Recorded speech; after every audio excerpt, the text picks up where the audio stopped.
Proud kufungwa bao mbili tu kwenye mchezo ule kwa sababu kama Selemani Mwalimu peke yake tu angeamua kuwa serious, jana ndio ilikuwa siku yake ya kuandikisha hat-trick kwenye ligi yetu msimu huu, na imekuwa ni bahati kwao, naweza kusema hivyo, kwa sababu baada ya Selemani kufunga ile goli, move zote zilizofuata yeye ndo aliziua.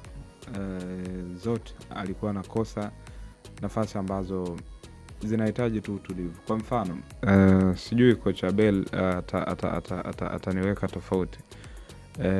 Ni lini unaweza kumshauri striker amebaki yeye na kipa kasimama alafu atake kuunyanyua tena mpira? Sijui, na yupo kwenye yadi yake, kwenye eneo lake, eneo ambalo kuunyanyua vibaya maana yake automatic utapaa juu, eneo ambalo unajaribu kuchip in, huoni dalili yoyote yule goalkeeper either kushuka chini ama kubende ama kuchichumaa kwa namna yote, sijui. Lakini fikra zangu kwa speed aliyokuwa nayo, umiliki wa mpira aliyokuwa nao, kwa goalkeeper alipokuwa amesimama, alikuwa anachagua anapiga kulia ama kushoto kwa goalkeeper, au apige katikati ya miguu yake, eneo ambalo wataalamu wengi ndio wanashauri zaidi.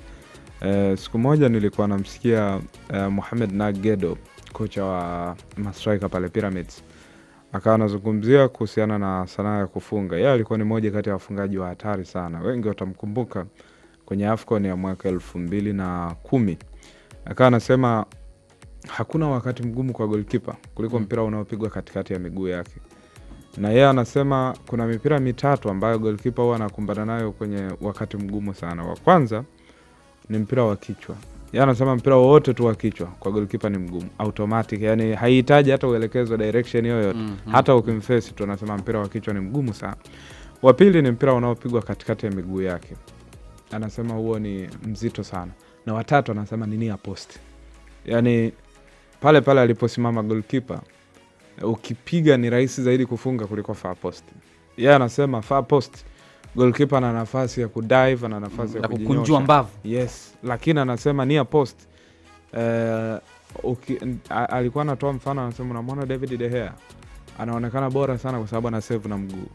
Ni kitu ambacho si kila goalkeeper anaweza kufanya, kwa sababu goalkeeper wengi near post wao wanapenda kuchumpa haraka, ajigeuze haraka, ama afanye gymnastic ya haraka, aruke, ajikunja, aje ucheze ule mpira hata kama upo chini. Anasema goalkeeper wengi wanafikiria hivyo, lakini anasema ukiona goalkeeper na uwezo wa kusave mipira hiyo mitatu kwa ufanisi, mpira wa near post, kichwa pamoja na ule unaopigwa katikati ya miguu yake, okay, anasema hiyo ndio mipira migumu zaidi, hasa anapokabiliana na 1-on-1.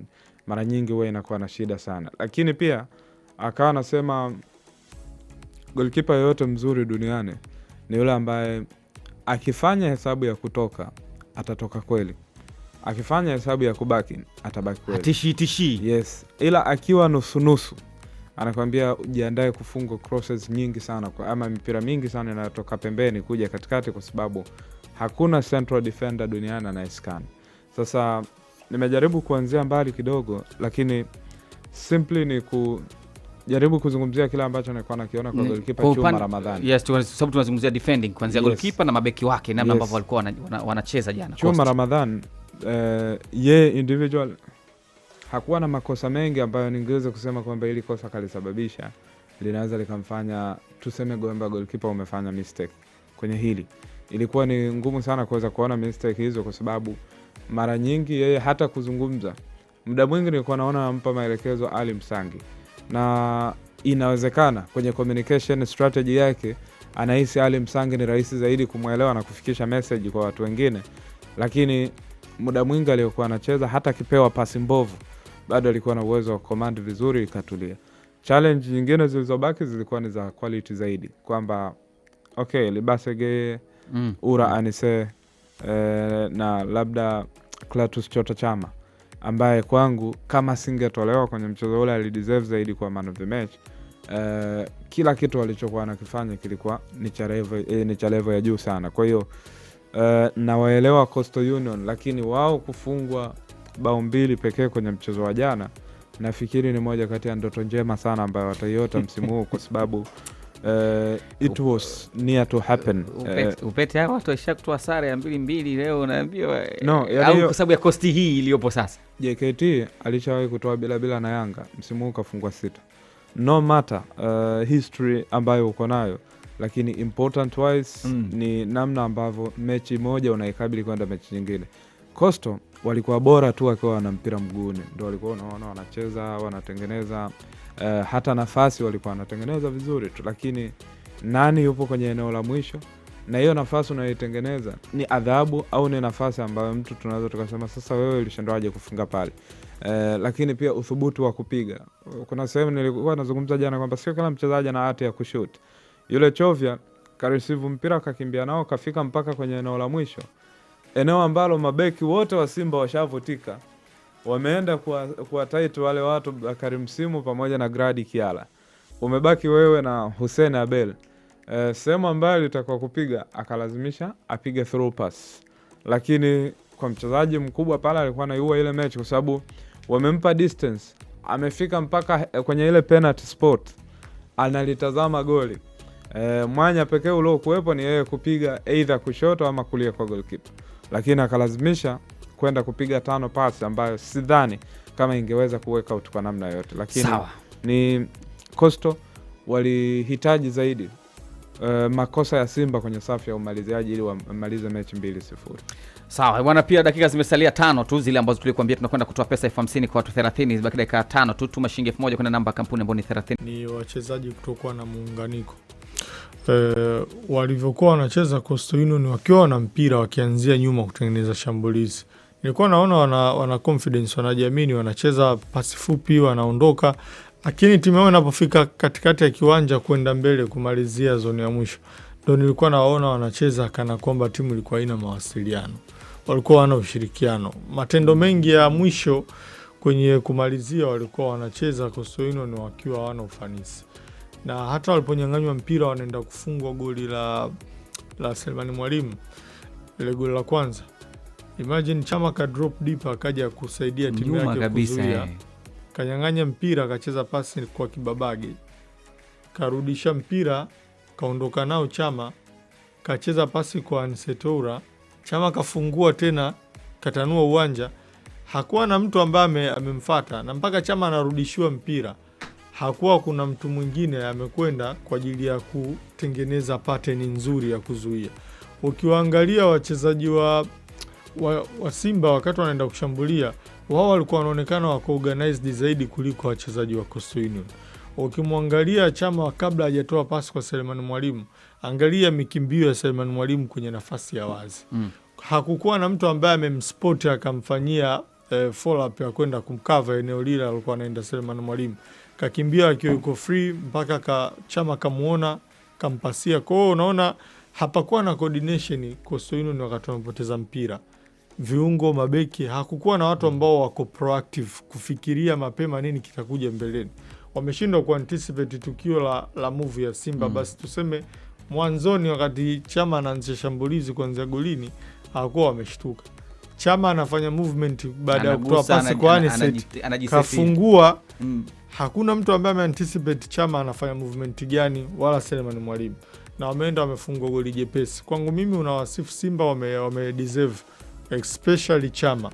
Kwangu mimi kwenye goli la kwanza la Selemani Mwalimu ana deserve credit. Sio ile pasi ya Anisei ilovunja watu watatu pale. No, kwa sababu Chama tunasema amerudisha mpira kwenye himaya ya Simba baada ya kupoteza, alafu Chama huyo kaanzisha shambulizi, zimepigwa pasi 5 tu mpaka ile goli inaenda kufungwa. Kwa hiyo ukimwangalia Chama ambaye alianzia chini huku karibu na mita kama 18 kutokea golini, kapanda na timu mpaka mwisho kwenda kumeza shambulizi. Kwangu mimi namhitaji mchezaji mwenye intelligence kubwa ya mpira, kujua kwamba shambulizi nalianzisha na natakiwa kwenda wapi kusupport ili shambulizi ili malizike. Kwa hiyo kama Chama asingefanya movement angebaki, maana yake ni Setora option ya pasi kwenda kwa Chama isingekuwepo.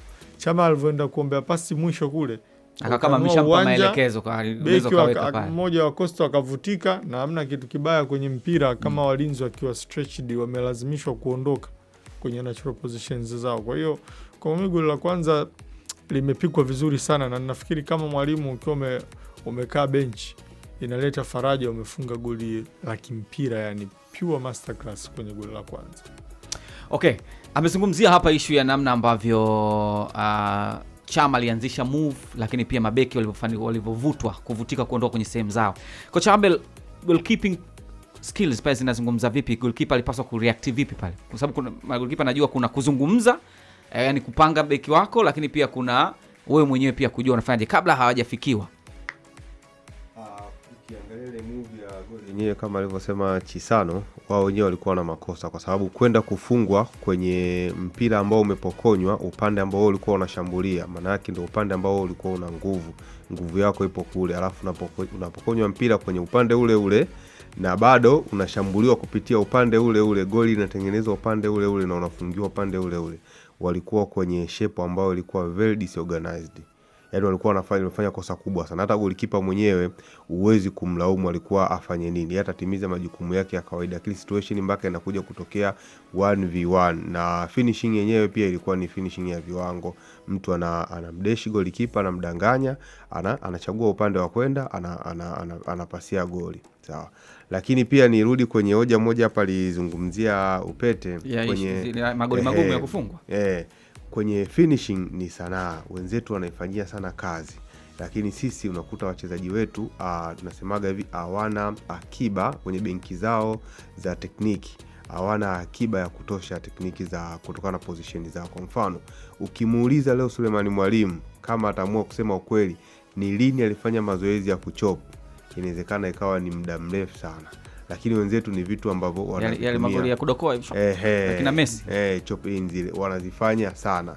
Lakini amezungumzia sehemu ambazo golikipa ni rahisi kumfunga. Katikati ya miguu ni rahisi sana kumfunga kwa sababu yeye anakuwa open gates, yani ametanua miguu. Kwa hiyo kasi ya mpira ni ngumu yeye kurudisha miguu yote kwa pamoja ije ibane. Kwa atalazimisha kurudisha mguu mmoja. Kwa akirudisha mguu mmoja lazima atachelewa, hawezi kuendana na kasi ya mpira. Na wakati huo mguu wake hauwezi kurudi kwa sababu anakuwa amesimama on toes, amesimamia vidole. Kwa lazima arudishe uwe flat foot alafu ndo aweze kurudisha. Kwa hiyo moment inamfanya achelewe. Kwenye upande mwingine amezungumzia near post. Near post ni rahisi kwa sababu akili yake kubwa yeye anakuwa anakushawishi wewe upeleke far post. Na amebana. Kwa hiyo psychologically yeye anakuwa tayari anajiandaa kwenda huku na anakutamanisha wewe lete huku na wazi. Na kibinadamu wewe ukishaona huku ndo kuna nafasi lazima uitamani nafasi. Sasa ukienda against na anavyofikiria yeye utamfunga kirahisi. Mpira wa kichwa kwenye saves za golikipa ukitaka kuzipa point, saves ya kichwa ina pointi 5, inazidi hadi penalty ina pointi 4. Saves ya kichwa ni balaa. Yaani kichwa hata kimepigwa ndani hata nje ya 6, kichwa ni balaa. Kwa sababu gani? Kwa sababu balaa kwa ugumu kwa golikipa kucheza. Ni kazi sana golikipa kucheza. Kwa sababu gani? Kwa sababu kichwa akioneshi direction ya mpira utaenda wapi. Kwa kipa hawezi kuanticipate mpira utaenda wapi. Lakini kwa mguu akiuangalia umekaa kwenye nyuzi 45 anajua mpira utaenda wapi. Akiangalia umekaa kwenye nyuzi 90 anajua mpira unakatwa kwa sababu nyuzi 90 mpira ukipigwa lazima utakatika. Akiangalia kwenye 45 anajua mpira unanyoka. Lakini kichwa unaweza kaona karudisha nyuma, lakini atakavyoamua apeleke huko au huku tayari anaenda kuamua kwenye ile point ya kukutana mpira na kichwa. Sawa. Lakini kwenye mguu, yani mguu anavyotiuni ule mguu kuanzia anavyorudisha nyuma unaweza ukaanticipate mpira unaenda wapi. Kwa kweli kwenye hivyo vitu alivyoviongea Upete ni kweli ni vigumu sana. Yaani hata ni magolikipa ambao wale ni experience, unaona wanavyopata tabu kwenye mipira hiyo mitatu ambayo Upete amezungumzia.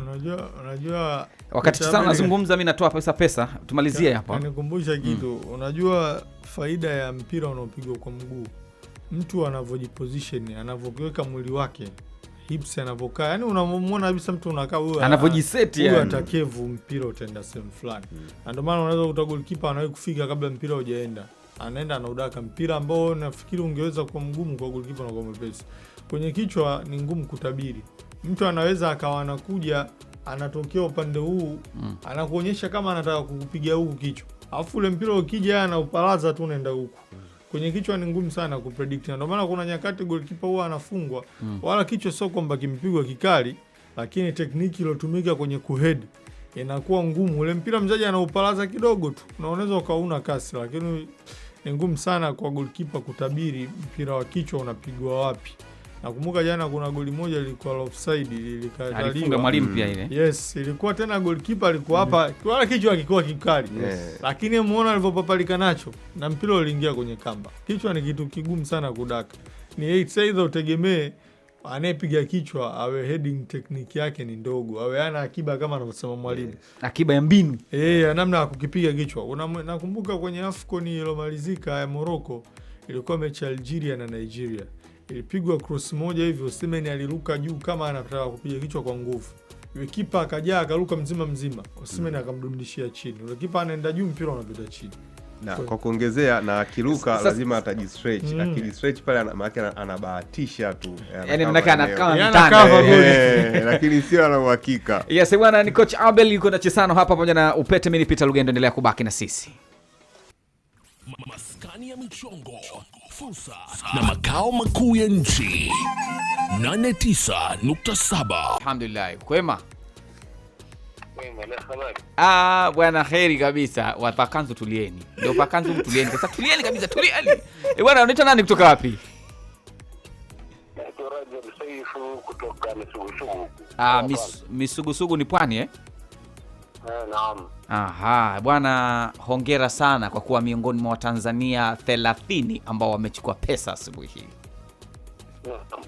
Shukrani. Umeshaona hiyo message tamtamu na nzuri hapo kwenye simu yako? Message nimeiona na nimeview shekhe, nimepata 42,000 baada ya kodi. Baada ya kodi hapo. Naam. Umechangia maendeleo tayari wewe. Allah. Tayari kwa hapo wewe, ile baki hiyo tamba nayo unavyotaka. Kama ni ya kutuma moja kwa moja au ni ya kutoa utajua mwenyewe, hatukupangii. Inshallah. Lakini pia endelea kushiriki, kuna pesa nyingine zinatoka. Wallahi nashiriki, japo nimecheza ndani ya mwaka mzima, lakini sikati nikaona hizi ndo habari za bahati, lakini ndo mambo ya michezo ndo yalivyo haya. Aha, uzuri wewe kumbe ni mtaalamu wa mambo kwenye hizi game. Una papara. Hapana, maana subira ni nzuri sana. Mungu anasisitiza sana habari ya subira. Bwana hongera. Sawa. Unawaambia vipi ndugu zako, rafiki zako wa karibu ambao sasa hizi pengine kuna mwingine anaanza kuja kugongea 5,000 10,000 kwenye simu yako hapo? Na wasisitiza nao wacheze, maana haya ni bondo, mambo ya bahati. Kwa mwaka mzima anakuja kushinda leo bwana. Watu wanasema kila mtu na siku yake. Kabisa, maana Mungu katuumba, kila mtu amempangia siku yake ya kufa. Maana ulisaini wakati unatoka katika tumbo la mamako, ulisaini kwamba mimi nitaishi duniani muda fulani pia nitaondoka katika ulimwengu. Kwa hiyo kila mtu na bahati yake. Sawa bwana Rajab bwana, nikutakia wakati mwema kutoka Misugusugu. Wallahi msalimie bwana Chesano hapo, nimemiss, that is a long time sijamuona mtoto huyo bwana. Kijana anakusikiliza hapa. Mungu ampe umri mrefu bwana. Bwana sasa hebu msalimie kidogo bwana. Haitakaa vizuri bwana wakati yupo hapa, kwa nini tumfikishie salama wakati yupo bwana? Hebu nimsalimie bwana ndugu yetu bwana. Hata kidogo. Halo? Naam, Chesano. Asalamu alaykum wa rahmatullahi wa barakatuh. Wa alaykum salaam wa rahmatullahi wa barakatuh. Za kwako? Bwana alhamdulillah, habari za alhamdulillah. Kumbe hapo ndo nipo nyang'anywa pointi 3. Nimekumishi muda mrefu ndugu yangu katika imani. Jazakallahu khair. Nakupenda kwa ajili ya Allah, kwa sababu unasema ukweli. Jazakallahu khair habibi. Kumoja ulikuwa ukisemea timu ambayo naipenda, mapenzi hapo duniani. Ipi haitaje hiyo timu? Unaulizwa hapa timu yako timu ipi? Simba Sports Club ulikuwa unaisemea, nikasema huyu jamaa ni mkweli abadan. Kullu haki wala ukana mura shehe. Allah, naam, ni kweli, kullu haki wala ukana mura. Allah akuzidishie bwana na akupe umri mrefu kwa sababu ya kusema kwako ukweli. Allahumma amin. Bwana Rajabu, sasa hapo bila shaka swadakta hapo sasa. Mimi naomba nikuage. Mpe salamu pia bwana. Huyo nani mzee mwenzangu huyo, maana huyo amekuzidini yeye umri. Nani tena huyo? Naam, mpe salamu bwana, mtani wangu huyo, mtauriza huyo. Ardhi iliyozaa mbegu ya dhahabu na fursa za kizazi cha dunia mpya. 89.7 Bongo FM Mtwara. Mtwara. Tunapasiana, tunampa yule anampa yule, yani kampa tena. Hiyo ni furaha ya ushindi bwana. Mtu anakuambia ameshiriki mara nyingi, lakini tayari na yeye ameingia kwenye vitabu vya wale washindi ambao wameondoka na pesa, na wewe unaweza kuipata saa 1:30 kwa kuchukua tu simu yako kwenda kwenye sehemu ya miamala, alafu unabonyeza manake nyota 150 nyota 00 kwa Vodacom, nyota 150 nyota 01 alama reli kwa Yas, nyota 150 nyota 60 alama reli kwa Airtel, na nyota 150 nyota 88 alama reli kwa watu wa Halotel. Gusa ikifunguka, namba 5 kwa Airtel, namba 4 kwa mitandao mingine, lipia bili ama lipa kwa M-Pesa ikifunguka. Pia angalia namba 3 kwa Yas na Halotel, namba 4 kwa Vodacom na Airtel. Wanakuambia weka namba ya kampuni au ya biashara, utabonyeza hapa alafu utaingiza hiyo namba ya kampuni au ya biashara ambayo ni 32 11 11, namba kumbukumbu ni 333 au neno bongo. Kiasi cha pesa ni buku, kisha namba siri na kubonyeza 1 kuthibitisha. Tupo live hapo YouTube, pia nenda kaweke comment yako, tutaisoma kama vile ambavyo wengine mnaendelea kuandika hapo YouTube. Bongo TZFM, Simba yajibu salam, na vingine vingi ambavyo viko hapo, tutakwenda kujadili. Ukiona tumeandikwa Simba wajibu salam, ujue ndio sisi hao. Tupo live hapo bao la asubuhi YouTube. Nenda ka subscribe, bonyeza alama ya kengele, weka comment, like, alafu twende vizuri. Baada hatujamalizana na swala la mnyama Simba na mechi yake dhidi ya Coast Union, tulianza kuzungumzia upande wa defending, namna ambavyo Coast Union walishindwa kuwa organized, walishindwa kuwa na mpango mzuri kule nyuma, na umesikia hapa tumepata madini pia ya goalkeeping. Kwa hiyo kama nawe ni mchezaji, umeshajua ni njia zipi nzuri za kutumia kwa tesa magolikipa, kwa nyuka magoli. Fanya vizuri mazoezi ya kupiga vichwa, watese.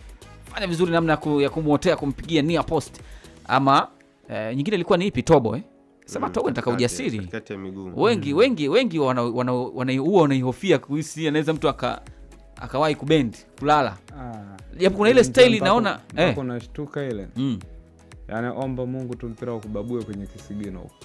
Kinyume na hapo. Ingawa unajua mimi nilipopata nafasi ya kufanya marejeo ya tukio la Selemani Mwalimu kwenye goli ambalo alofunga la kwanza la Simba. No. Au yale aliyokosa mfano ile aliyopewa pasi na Shomari Kapombe akachip ule mpira. Nilifuatilia, nafikiri Selemani Mwalimu sidhani kama alikuwa na haraka, lakini nilimtazama defender wa Costa ambaye alikuwa anachaji kuja kukava. Kwa style alikuwa anakuja, angeuza kwa nini Selemani Mwalimu akuminya yule beki angepita, alafu angebaki na eneo kubwa tu la wazi ambalo mimi nafikiri angeweza kufanya kitu bora zaidi kuliko alichofanya jana. Kwa sababu mimi kweli anachokisema Kuchachazi na wasiwasi na wachezaji wetu, mara mwisho alichiplini. Ili ufanye kile chokifanya uwe inahitaji uwe na confidence. Na ili uwe na confidence lazima uwe na uhakika kile kitu wewe una practice sana. Sio kuchopo pasi, kuchopo eneo kama lile unakutana na mlinda mlango kasimama wima hajalala chini. Kwa sababu ile kipa angekuwa amelala chini obvious lingekuwa goli. Lakini goalkeeper amesimama wima. Lazima uwe na vipimo, yani makadirio yako lazima uwe mazuri. Kwa sababu tunaona wachezaji wengi wanafanya vile vitu. Kipa akasimama wima, ana chip na anamfunga. Nakumbuka mara ya mwisho niliona kwa Vicente Abubakar kwenye World Cup ile wa Cameroon 2022. Yes, alikuwa dhidi ya Croatia kitu kama.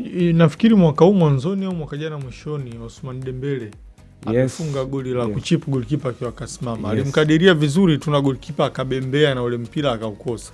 Ukaingia. Lakini inahitaji webo, na hata Chelsea wamefungwa juzi kwenye moja kati ya mechi za Champions League dhidi ya PSG. Kuna mtu alimnyanyulia mpira ule, lakini at least yeye ulikuwa unadunda, na ukiwa unadunda goalkeeper kwa namna alivyokuwa amesogea mbele, it was must afanye vile.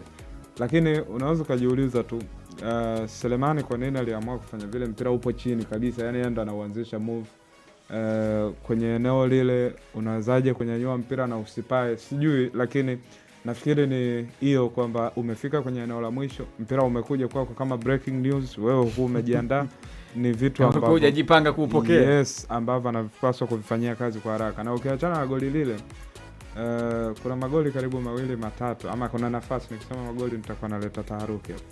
Maana magoli mpaka yapitishwe. Kuna nafasi karibu 3 nyingine ambazo Selemani angeweza kuamua mechi ile.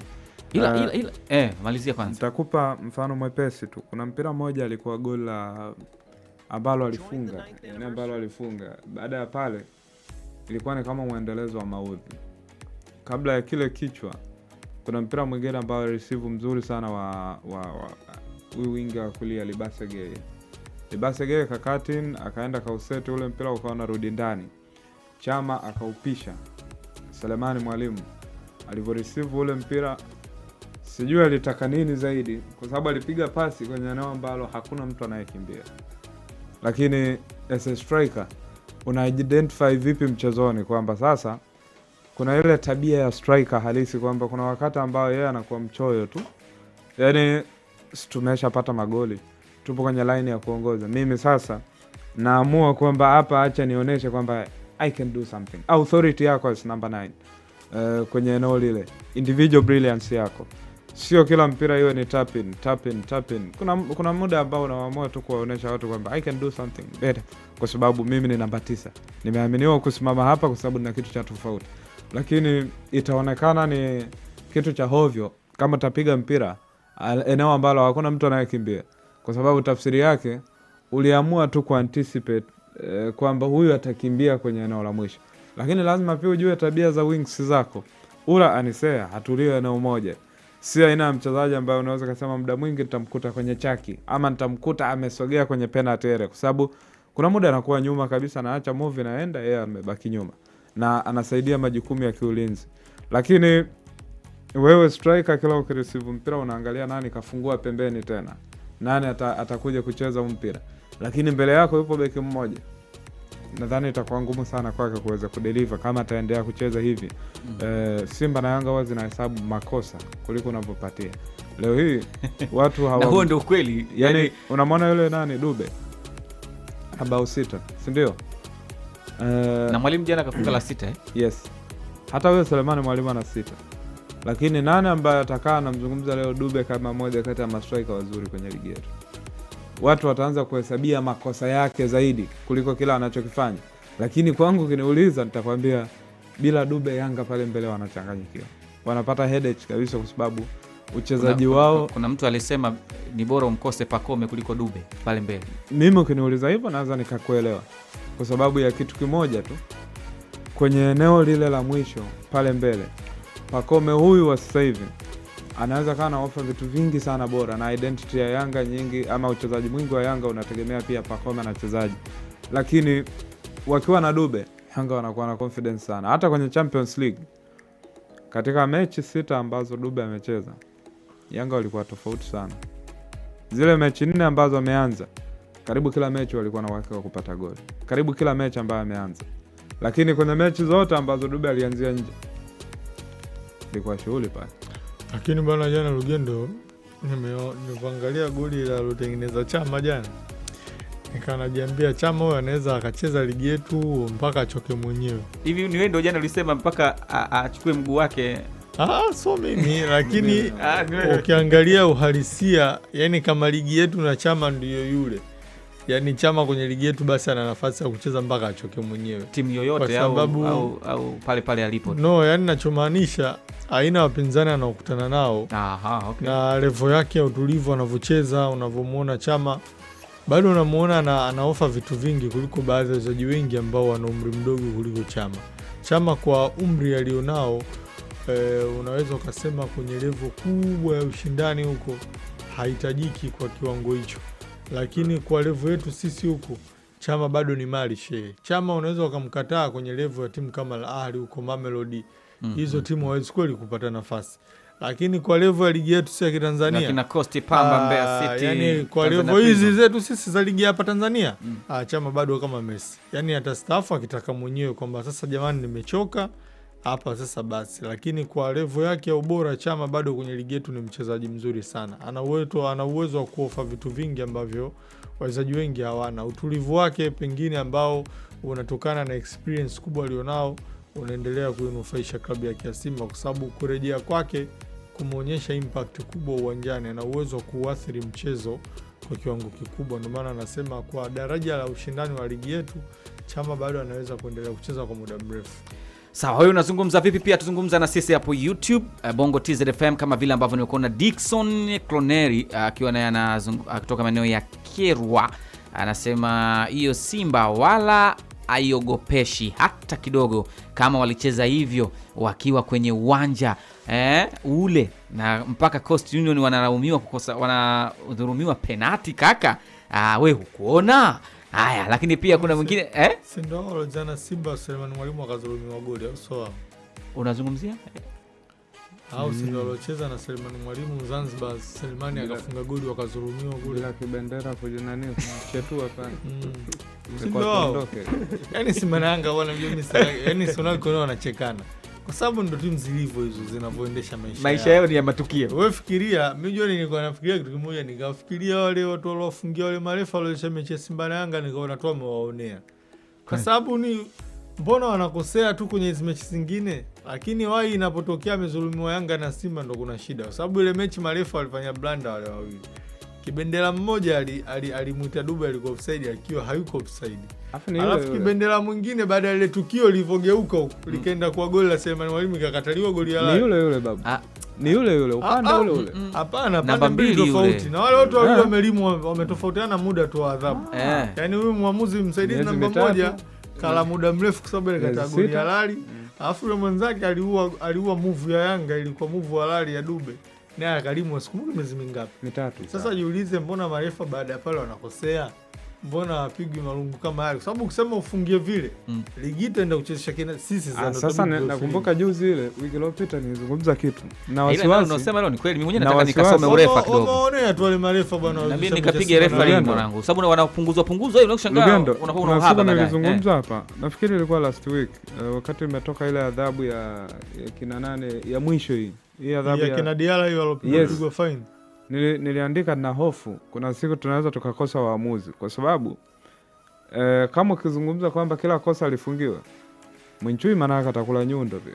Sijui zile Singida kule. Aya, yule wajana ile ya kusukuma 4 hao. Ukijumlisha na wale wengine waliofungiwa hapo katikati wanaweza kaa 12. Tunao wangapi?